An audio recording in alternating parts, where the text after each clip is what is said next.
পুরে বড়া মেরা পিঠা, দেখতে যেমন সুন্দর মাশাআল্লাহ, খেতেও মজা।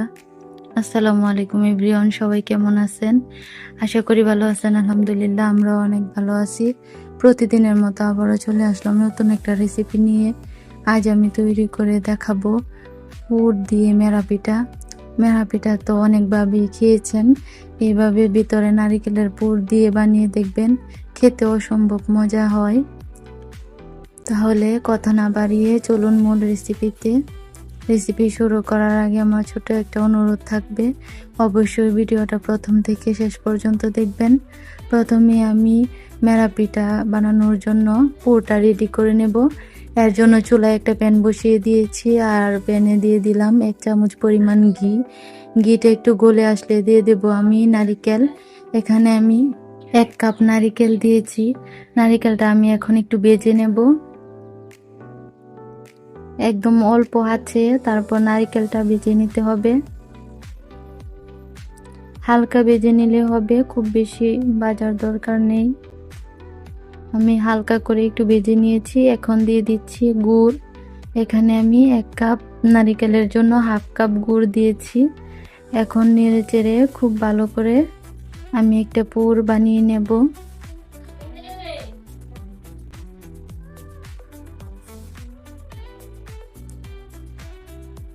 এভাবে মেরা পিঠাটা খেতে অনেক বেশি মজা হয়। আপনারা বাসায় অবশ্যই ট্রাই করে দেখবেন, আশা করি আপনাদেরও ভালো লাগবে। এই পিঠাটাকে অনেকে মেরা পিঠা বলে, অনেকে আবার সই পিঠা বলে, আবার কেউ কেউ দোলনা পিঠাও বলে। আমাদের এদিকে এটাকে সই পিঠাই বলে। দেখুন আমার পুরোটা প্রায় রেডি হয়ে গেছে। এখন স্বাদ বৃদ্ধির জন্য দিয়ে দিচ্ছি 2 চামচের মতো গুঁড়া দুধ। এখন আবারও একটু নেড়ে চেড়ে কিছুক্ষণ ভেজে নেব।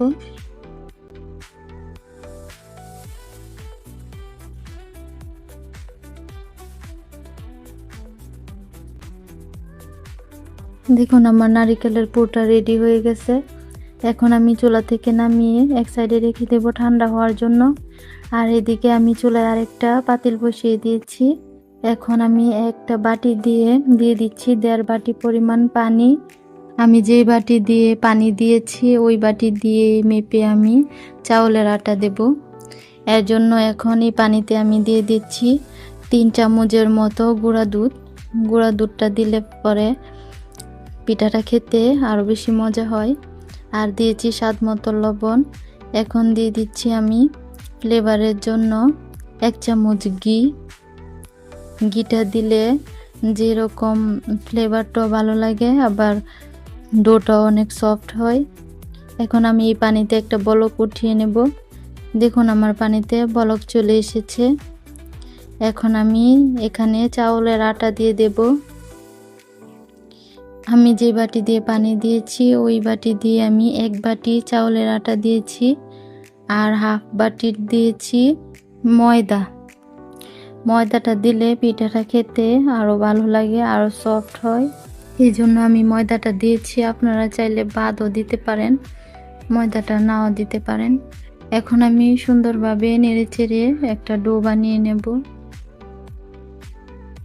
আমার রেসিপি যদি আপনাদের একটু হলেও ভালো লেগে থাকে তাহলে আমার চ্যানেলটা সাবস্ক্রাইব করে দিবেন, পাশে থাকা অল বাটনটা অন করে দিবেন, যাতে করে আমার ভিডিও আপলোড করার সাথে সাথে আপনার ওখানে পৌঁছে যায়। আর লাইক কমেন্ট শেয়ার করে দিবেন। আমি সব সময় সহজ সহজ রেসিপি দিয়ে থাকি। দেখুন আমার ডোটা বানানো হয়ে গেছে। এখন আমি চুলা থেকে নামিয়ে একটা থালাতে ঢেলে নিয়েছি। এখন আমি গরম থাকা অবস্থায় এই ডোটা আমি মাখিয়ে নেব। ঠান্ডা হলে পরে শক্ত হয়ে যায়, এর জন্য গরম থাকতেই মাখিয়ে নিতে হবে।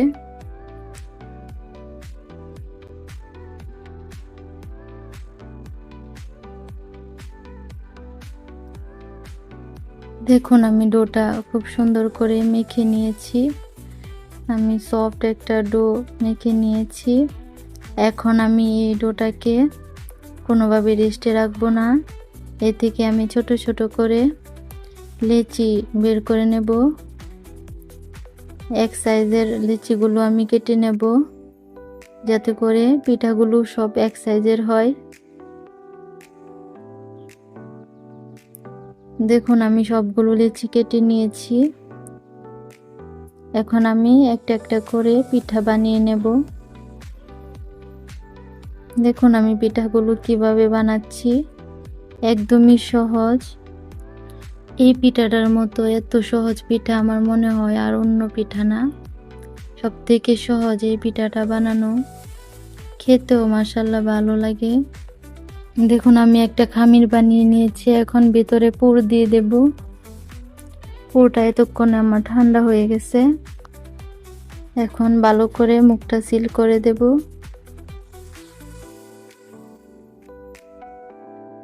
এখন হাত দিয়ে একটু গোল করে নিলেই পিঠা রেডি হয়ে যাবে।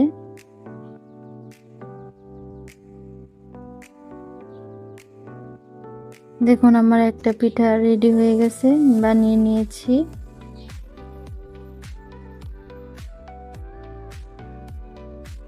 দেখুন কি সুন্দর গোল হয়ে গেছে। আমি আরেকটা পিঠা বানিয়ে দেখাচ্ছি।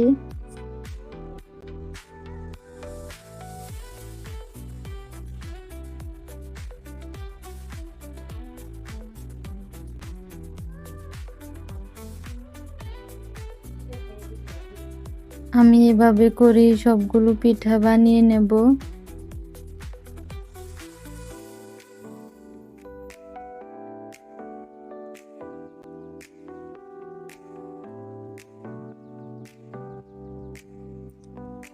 আমার চ্যানেলে যারা নতুন এসেছেন তারা অবশ্যই আমার চ্যানেলটা সাবস্ক্রাইব করে দেবেন। আর যারা যারা সাবস্ক্রাইব করে দিয়েছেন তাদেরকে অসংখ্য অসংখ্য ধন্যবাদ। দেখুন আমি আরেকটা পিঠা বানিয়ে নিয়েছি। এভাবে আমি সবগুলো পিঠা বানিয়ে তারপর দেখাচ্ছি। দেখুন আমি সবগুলো পিঠা বানিয়ে নিয়েছি।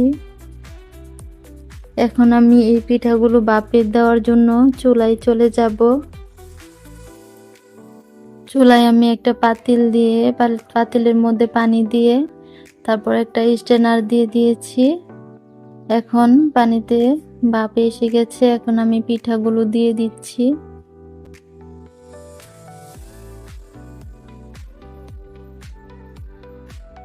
আমি সবগুলো পিঠাই একসাথে দিয়ে দেব।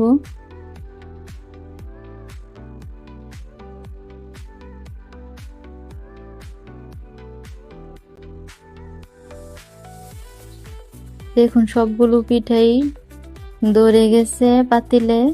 এখন আমি ঢাকনা দিয়ে ঢেকে তারপর 20 থেকে 30 মিনিট জাল করে নেব। তারপর আমি নামিয়ে নেব পিঠাগুলো। দেখুন আমার পিঠার 20 মিনিট হয়ে গেছে। এখন আমি একটু চেক করে নেব পিঠাগুলো হয়েছে কিনা।